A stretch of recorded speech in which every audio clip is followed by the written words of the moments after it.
Hey, what's going on, guys? It's Jack here to bring you our Wildstalker Druid review. This is for Feral and Resto. When we're done with this, we already covered Keeper of the Grove in another video, but at the end, we're going to go over a quick comparison for Resto Druid between Wildstalker and Keeper of the Grove. So starting it off, Thriving Growth. This is Rip and Rake's damage, has a chance to cause Bloodseeker Vines to grow on the victim, dealing bleed damage over 6 seconds. Wild Growth, Rejuve, and Efflow have a chance to cause Symbiotic Blooms to grow on the target, healing over 6 seconds, and multiple instances of these can overlap. So just from the beginning for a Resto Druid, all of these bread and butter kind of hots in a raiding environment are also creating more hots on top of it with many multiple instances. So how many of those that they're going to be proccing is going to be really interesting. Glistening Fur on the right side, Rip, Ferocious Bite, both have their damage increased. Rejuve, Efflow, and Life Bloom all have their healing increased. And so there has not been one word of Grove Guardians in this tree whatsoever. It's just all about the healing over time effects. Strategic Confusion, Tiger's Fury, and Attacking from Prowl increase the chance for Shred, Rake, and Brutal Slash to crit strike. Casting Regrowth increases the chance for your periodic heals to crit heal by 10% for 6 seconds. Hunt Beneath the Open Skies, damage and healing while in cat form is increased by 5%. So when you're still having hots ticking and you switch to kitty form and a key, you're still going to be able to do some more damage. Moonfire and Sunfire damage increased by 10%. Wildstalker's Presence, Wild Growth, and Rake last 20% longer. And so again, as this is going to be lasting longer, can also have a chance to cause Symbiotic Blooms. How often this procs is going to matter so much for this gameplay. This is really cool, but I feel like it's kind of useless. Entangling Vortex. Enemies pulled into Ursul's Vortex are rooted in place for 6 seconds. Damage may cancel the effect. It's not that long of a root, and a lot of times with Ursul's, you're already damaging the enemies anyway. But it's cool. Nevertheless, it's cool, and it's a choice node where, with Flower Walk, where during Barkskin, your movement speed's increased by 10%, and every second, flowers grow beneath your feet that heal up to 3 nearby injured allies. That's kind of cool. I like that there's some flexibility with that sort of talent setup. Bond with Nature, healing you receive is increased by 10%, or Harmonious Constitution, your regrowth healing to yourself is increased by 50%. I think this is a pretty easy Bond with Nature pick, just in general with how many different healing effects are in the game, and this talent tree is a really good example of that. There's so many different like side effects where, you know, your Flower Walk is causing additional healing, your Wild Growth, Rejuve, Efflow are causing additional healing, and where you'll see in a sec, the additional healing is causing more additional healing. Just having more healing in general received is better. Resilient Flourishing, Bloodseeker Vines, and Symbiotic Blooms. So again, these are the effects that are procced from Rip and Rake, or Wild Growth, Rejuve, and Efflow. Those effects now last 2 additional seconds, and when a target is afflicted by Bloodseeker Vines and they die, the vines jump to a nearby unaffected target for the remaining duration.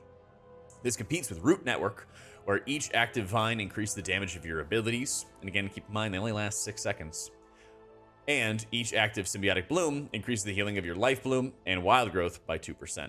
So looking like this is going to be stacking and having a stacking effect with a lot of different things that are able to proc it, other modifiers that make it last longer. Lots of just stacking various healing effects. Bursting Growth, when Bloodseeker Thorns expire, they explode in thorns, dealing physical damage to nearby enemies, damage reduced above 5. When Symbiotic Blooms expire, the flowers grow around their target, healing them and up to 3 nearby enemies. So once again, you're proccing your healing effect onto allies with all these various abilities, and when they expire, they also proc additional healing effects on top of it. There's a lot of overlap. When Bloodseeker Vines, this is Twin Sprouts. When the vines or the blooms grow, they have a chance to cause another growth of the same type to immediately grow on a valid nearby target.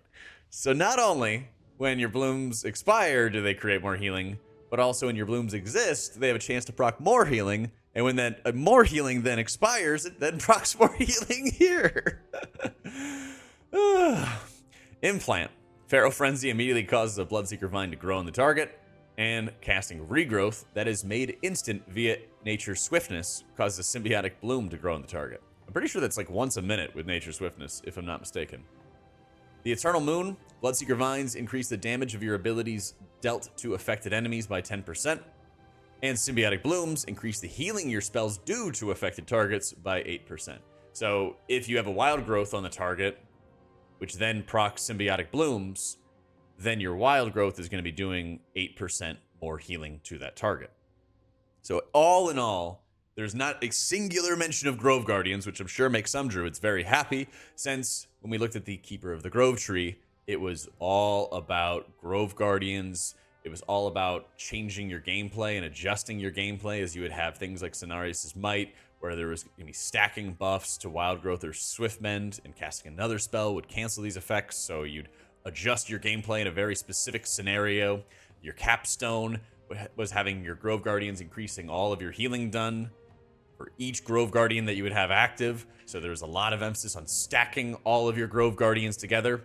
And Wildstalker has no mention of this whatsoever. In fact, the control that you have of this tree doesn't seem really high at all in any sort of way. It's just the things that you are doing cause more things to be able to happen. And while obviously Druid's my least played, I've been playing, is the least played healer I've been playing historically. I have been playing it a lot lately, and even in a raiding environment, I don't really feel like I have heaps of control over my output. I'm just kind of like tossing out the hots, and then the hots are producing some output. And it sort of seems that's what Wildstalker is also kind of following the trend of, is tossing out large quantities of hots. They're all having various buffs to them with things like Glistening Fur, or they're lasting longer with Wildstalker's presence. And then you have this entire like end area where either your healing from your regular hots is increased on targets because they have blooms, or your blooms are expiring and producing more healing, or your blooms are proccing other blooms onto other allies. And it just sort of seems like a hot-centric playstyle, which I think Druids wanted to get back to, and focusing in on that. But then there's so many other like niche side effects of your hots. So I don't know if main Druids are going to really love this because it allows them to go back to their hot gameplay, or if they might feel like some of their other baseline abilities don't really produce much healing because they're relying almost on these symbiotic blooms in part when it comes to that output. And so overall, I like that there's no bloat to this. You're not having to like force change your gameplay in really heavy ways, or force a really specific playstyle the way that Keeper of the Grove was, where you're having to stack your Grove Guardians, you're having to build those up for specific moments in time. Cenarius' Might causing you to adjust your gameplay in specific ways to not waste some of the stacking buff effects that you would have for things like Wild Growth. So I get it. It's nice that you don't actually have to be dealing with all that extra stuff on hand when you already have a very immense talent tree. But also, what's like the benefit? Like, what makes this seem cool? What makes casting all of these hots and having all of these blooms going out visually stimulating, visually interesting, hype, exciting? You know, personally, I'm of the opinion that I'm not a huge fan of hero talents, even if they're not adding bloat to the table, or even if they're not adding other things that need to be tracked to the table, because there's already really in-depth talent trees that change your gameplay in meaningful fashion. And in a lot of cases, they need other ways to be able to balance talents. They need more polish, whatever it might be. And so when you have more dev attention given to talents right here, which are just, here's more of the same thing. Well, what are people getting at the end of it? Is there going to be really interesting visual effects for being a Wildstalker Druid as opposed to a Keeper of the Grove Druid? And then you'll be able to sort of embrace the like fantasy or lore or something like that on hand? Are you having like special voice commands or something like that, or voice lines coming from NPCs the way that you would have them in like Darkheart Thicket when you were wielding your artifact weapon or something like that? I don't know, we'll see. But overall, like, I'm glad that there's not bloat to it, but I'm also like, okay, but here's the crux of it. What is the point of the hero talents if they're not really adding a lot to your like visual? And ideally, I don't think players want to have more like gameplay interactions they have to juggle. So what does this sort of leave us with, right? That's sort of my thoughts right now. Wildstalker, it seems cool. It seems like the things you're tossing out, you're just tossing out more of. Huzzah, right? I'm glad that there's no support spec for everybody, and I'm glad that it seems like both the Holy Pally and the Wildstalker, the rest of Druid one that they've done today, are very much anti-bloat and anti-extra garbage to juggle. So big fan of that, but it also leaves me wondering what the overall real point of like the hero talents are going to be if if we already have like bloated specs and they want to add something else onto the table. It kind of just leaves you with like, whatever. So cool. If this is the final form, and it kind of seems like it would be, I think that this might be the final form for healers for hero talents going forward. And I guess this is like a more acceptable, more interesting version.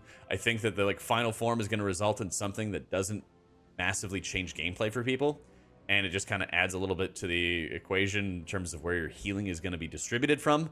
But then I really hope that they add some cosmetic effects or some interesting things along the way to really encapsulate why the sub-spec should exist to begin with. But that's just me.